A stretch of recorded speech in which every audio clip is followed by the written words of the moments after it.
সেই বিমান বিপর্যয়ের পর, সেই দুর্ঘটনার পর যে কিছু অংশ গিয়ে পড়ে সেই সিভিল হসপিটালে, সেখান থেকে রয়েছেন আমাদের প্রতিনিধি অর্ণব মুখোপাধ্যায়। অর্ণব, একেবারে এই মুহূর্তের ছবিটা তোমার কাছ থেকে জানতে চাইব।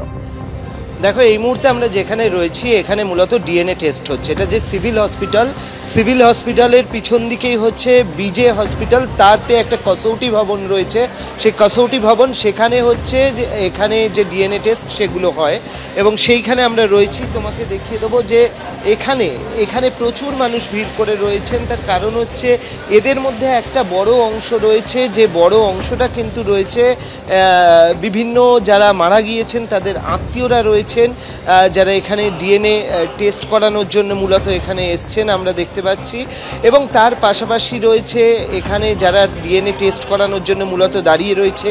সকাল থেকে আমরা যেটা দেখেছি যে এই সামনে দিয়ে গিয়েই বাঁদিকে যদি আমরা ঢুকি তাহলে হচ্ছে ডিএনএ টেস্টিংয়ের সেখানে কাজকর্ম সমস্ত কিছু করা হচ্ছে এবং সেই জায়গাটা আমরা সকাল অবধি সেখানে অবধি গিয়েছি, দেখেছি। এবং এখন যেটা দেখা যাচ্ছে যে সেই জায়গাটা কিন্তু পুলিশ আপাতত বন্ধ করে রেখেছে।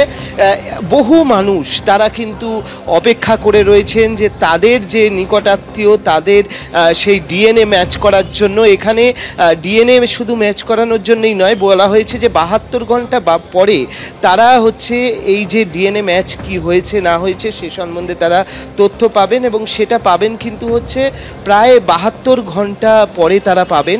এবং 135টা দাঁতের নমুনা সংগ্রহ করা হয়েছে, 135টি দাঁতের নমুনা সংগ্রহ করা হয়েছে। আমরা দেখতে পাচ্ছি যে যারা মারা গিয়েছেন তাদের নিকটাত্মীয়রা তারা ভেতরে ডিএনএ স্যাম্পল দিয়ে তারা চলে আসছেন। এবং যেটা তোমাকে বলছিলাম যে 135টা প্রায় দাঁত সেটা কিন্তু সংগ্রহ করা হয়েছে এবং সেইগুলো সংগ্রহ করার কারণ হচ্ছে যে সেই দাঁতগুলো তোমার দিয়ে ডিএনএ ম্যাচ করছে কিনা সেটা দেখা হবে। এবং এখানে আরও অনেকে রয়েছেন, তাদের সঙ্গে আমরা চেষ্টা করব যদি কথা বলা সম্ভব হয়। अभी क्या डीएनए पूरा सभी का डीएनए टेस्ट हो गया? हो रहा है प्रोसेस। তো যেরকম আমরা দেখছি যে এখানে প্রচুর মানুষজন রয়েছেন, যারা আত্মীয়রা রয়েছেন তারা বসে রয়েছেন এবং তারা যেটা বলছেন যে ডিএনএ টেস্টের জন্যই তারা মূলত অপেক্ষা করছেন। এবং সেই ডিএনএ টেস্ট হয়ে যাওয়ার পরে অনেকের ক্ষোভ রয়েছে এয়ার ইন্ডিয়ার প্রতি, যে তাদের এই যে ফ্লাইট কিভাবে ভেঙে গেল সেগুলো নিয়ে তাদের মধ্যে ক্ষোভ রয়েছে। তবে একটা জিনিস যেটা জানা যাচ্ছে, যেটা সূত্র মারফত জানা যাচ্ছে যে এই যে ব্ল্যাক বক্স যেটা বলা হচ্ছে সেটা উদ্ধার করলেই হলো না, এর যে ডেটাটা রয়েছে সেই ডেটাটা ডিকোড করা সেটাও যথেষ্ট সময় সাপেক্ষ। ব্ল্যাক বক্সের ডেটা যেটা ডিকোড করতে হয় সেটার জন্য এক্সপার্ট লাগে এবং সেটাও কিন্তু সময় লাগে।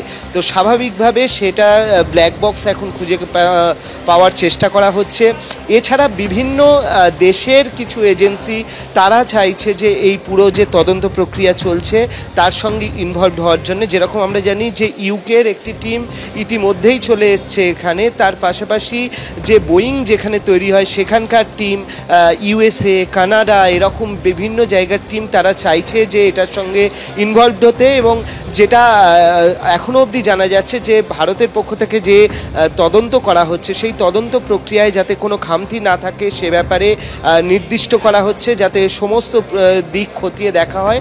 এবং সেইভাবেই একদিকে যেরকম ডিএনএ স্যাম্পল ম্যাচ করার চেষ্টা করা হচ্ছে, তার পাশাপাশি তদন্ত প্রক্রিয়া সেটাও কিন্তু জারি রাখা হচ্ছে। একদমই অর্ণব, অর্থাৎ একদিকে ডিএনএ এবং দাঁতের নমুনা সংগ্রহ করে সমস্ত দিক খতিয়ে দেখা হচ্ছে, অন্যদিকে তদন্ত প্রক্রিয়া যেভাবে এগিয়ে নিয়ে যাওয়া হচ্ছে তার কিছুটা আঁচ আপনারা পেলেন। আমাদের প্রতিনিধি অর্ণব মুখোপাধ্যায় তুলে ধরলেন একদম আমাদের বিজে হসপিটালের থেকে।